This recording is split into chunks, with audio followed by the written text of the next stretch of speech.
hadith narrated by Al-Bara. The Prophet said on the day of Eid al-Adha, "The first thing we will do on this day of ours is to offer the Eid prayer and then return to slaughter the sacrifice. Whoever does so, he acted according to our sunnah tradition, and whoever slaughtered the sacrifice before the prayer, what he offered was just meat he presented to his family, and that will not be considered as new sacrifice." On hearing that, Abu Burda bin Niyar got up, for he had slaughtered the sacrifice before the prayer, and said, "I have got a 6-month-old ram."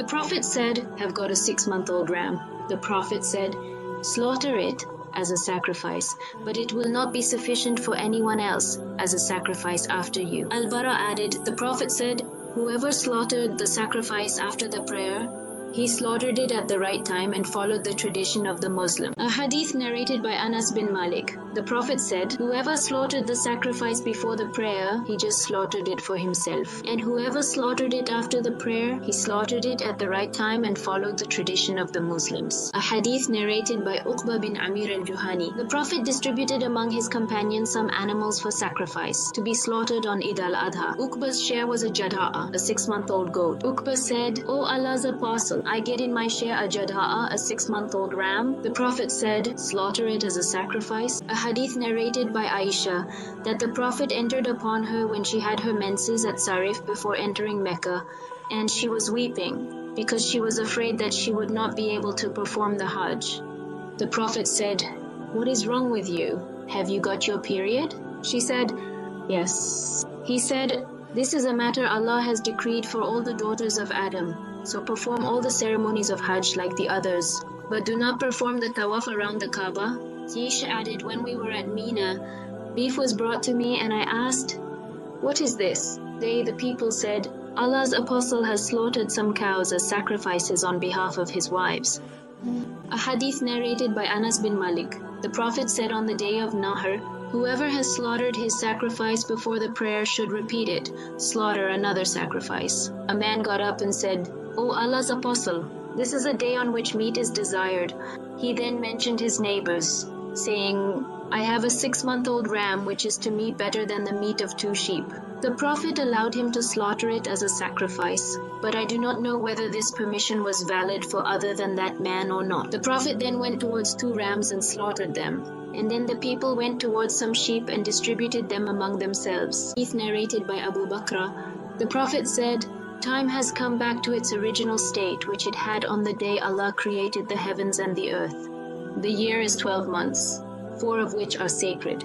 3 of them are in succession, namely Dhul Qa'dah, Dhul Hijjah, and Muharram, the 4th being Rajab Mudar, which is between Jumada, Ath-Thani and Shaban." The Prophet then asked, "Which month is this?" We said, "Allah and His Apostle know better." He kept silent so long that we thought that he would call it by a name other than its real name. He said, "Isn't it the month of Dhul Hijjah?" We said, "Yes." He said, "Which town is this?" We said, "Allah and His Apostle know better." He kept silent so long that we thought that he would call it by a name other than its real name. He said, "Isn't it the town of Mecca?"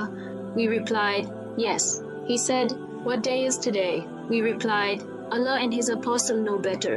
He kept silent so long that we thought that he would call it by a name other than its real name. He said, "Isn't it the day of Nahr?" We replied, "Yes." He then said, "Your blood, properties, and honor are as sacred to one another as this day of yours in this town of yours in this month of yours. You will meet your Lord, and He will ask you about your deeds. Beware. Do not go astray after me by cutting the necks of each other. It is incumbent upon those who are present to convey this message to those who are absent, for some of those to whom it is conveyed may comprehend it better than some of those who have heard it directly." Muhammad, the sub-narrator, on mentioning this, used to say, the Prophet then said, "No doubt, haven't I delivered Allah's message to you? Haven't I delivered Allah's message to you?" A hadith narrated by Nafi.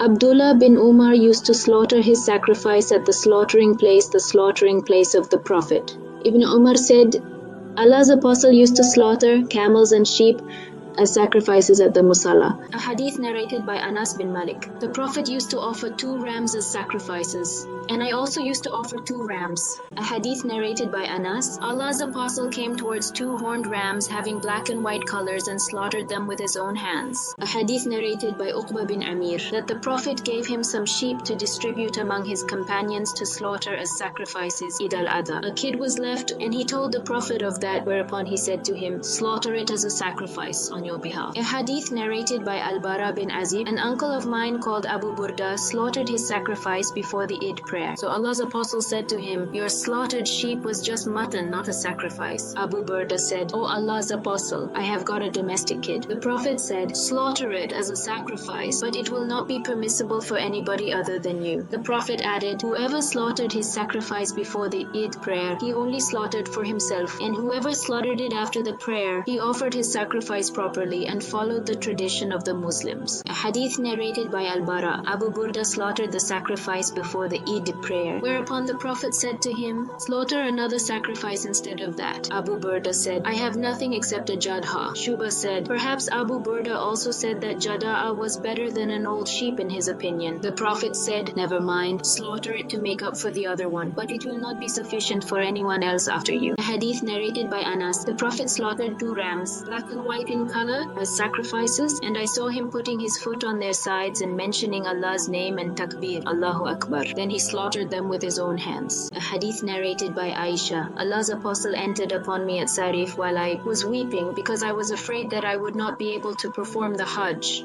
He said, what is wrong with you? Have you got your period? I replied, yes. He said, this is a matter Allah has decreed for all the daughters of Adam, so perform the ceremonies of the Hajj as the pilgrims do, but do not perform the tawaf around the Kaaba. Allah's apostle slaughtered some cows as sacrifices on behalf of his wives. A hadith narrated by Al-Bara. I heard the Prophet delivering a sermon, and he said on the day of Eid Allah, the first thing we will do on this day of ours is that we will offer the Eid prayer, then we will return and slaughter our sacrifices, and whoever does so, then indeed he has followed our tradition. And whoever slaughtered his sacrifice before the prayer, what he offered was just meat that he presented to his family, and that was not a sacrifice. Abu Burda got up and said, O Allah's apostle, I slaughtered the sacrifice before the prayer, and I have got a jadha'a which is better than an old sheep. The Prophet said, slaughter it to make up for that, but it will not be sufficient for anybody else after you. A hadith narrated by Anas. The Prophet said, whoever slaughtered the sacrifice before the Eid prayer should repeat it, slaughter another one. A man said, this is the day on which meat is desired. Then he mentioned the need of his neighbors for meat, and the Prophet seemed to accept his excuse. The man said, I have a jada'a which is to me better than 2 sheep. The Prophet allowed him to slaughter it as a sacrifice, but I do not know whether this permission was general for all Muslims or not. The Prophet then went towards 2 rams and slaughtered them, and the people went towards their sheep and slaughtered them. A hadith narrated by Jundab bin Sufyan al-Bajali. I witnessed the Prophet on the day of Nahr. Whoever slaughtered the sacrifice before offering the Eid prayer should slaughter another sacrifice in its place, and whoever has not slaughtered their sacrifice yet should slaughter now. A hadith narrated by Al-Bara. One day Allah's apostle offered the Eid prayer and said, whoever offers our prayer and faces our Qibla should not slaughter the sacrifice till he finishes the Eid prayer. Abu Burda bin Niyar got up and said, O Allah's apostle, I have already done it. The Prophet said, that is something you have done before its due time. Abu Burda said, I have a jada'a which is better than 2 old sheep. Shall I slaughter it? The Prophet said, yes, but it will not be sufficient for anyone after you. A hadith narrated by Anas. The Prophet used to offer as sacrifices 2 horned rams, black and white in color, and used to put his foot on their sides and slaughter them with his own hands. A hadith narrated by Anas. The Prophet offered as sacrifices 2 horned rams, black and white in color. He slaughtered them with his own hands, mentioned Allah's name over them, said takbir, and put his foot on their sides. A hadith narrated by Masruq that he came to Aisha and said to her, O mother of the believers,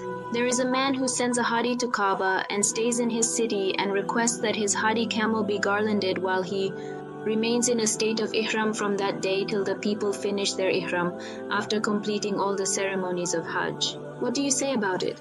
Masruq added, I heard the clapping of her hands behind the curtain. She said, I used to twist the garlands for the hadi of Allah's apostle, and he used to send his hadi to Kaaba, but he never used to regard as unlawful what was lawful for men to do with their wives till the people returned from the Hajj. A hadith narrated by Jabir bin Abdullah. During the lifetime of the Prophet, we used to take with us the meat of the sacrifices of Eid al-Adha to Medina. The narrator often said, the meat of the hadi, a hadith narrated by Abu Sa'id al-Khudri. Once, I wasn't there for Eid al-Adha, and when I arrived, some people offered me meat, saying, this is from our sacrifices. I declined, saying, take it away, I won't eat it. Abu Sa'id added, I then went to my brother, Abu Qatada, who fought in the Battle of Badr with me, and told him about it. He said, while you were absent, a new ruling was issued allowing the meat of sacrifices to be stored and eaten later. A hadith narrated by Salama bin al-Aqwa, the Prophet said, whoever has slaughtered a sacrifice should not keep anything of its meat after 3 days. The next year, the people asked, O Allah's Apostle, shall we do as we did last year? He replied, eat of it, feed others with it, and store some, for that year people were facing hardships, and I wanted you to help the needy. A hadith narrated by Aisha, we used to salt some of the meat of the sacrifice and give it to the Prophet in Medina. Once, he said, don't eat that meat after 3 days. It wasn't a permanent command, but that year, he wanted us to share it with others. Allah knows best. A hadith narrated by Abu Ubaid, the freed slave of Ibn Azhar, that he witnessed the day of Eid al-Adha with Umar bin al-Khattab. Umar offered the Eid prayer before the sermon and then delivered the sermon before the people, saying, O people, Allah's Apostle has forbidden you to fast on the first day of each of these 2 Eids. One is the day of breaking your fast, and the other is when you eat the meat of your sacrifices. A hadith narrated by Abu Ubaid, then I witnessed the Eid with Uthman bin Affan, and that was on a Friday. He offered the prayer before the sermon, saying, O people, today you have 2 Eids festivals together. So whoever of those who live at Al-Awali suburbs would like to wait for the Jumu'ah prayer, he may wait, and whoever would like to return home is granted my permission to do so. Then I witnessed the Eids with Ali bin Abi Talib, and he too offered the Eid prayer before the sermon and then delivered the sermon before the people and said, Allah's Apostle has forbidden you to eat the meat of your sacrifices for more than 3 days. A hadith narrated by Salim Abdullah bin Umar said, Allah's Apostle said, eat the meat of sacrifices of Eid al-Adha for 3 days. When Abdullah left Mina, he used to eat bread with oil, so he wouldn't eat the meat of hadi, which is considered unlawful after the 3 days of the Eid.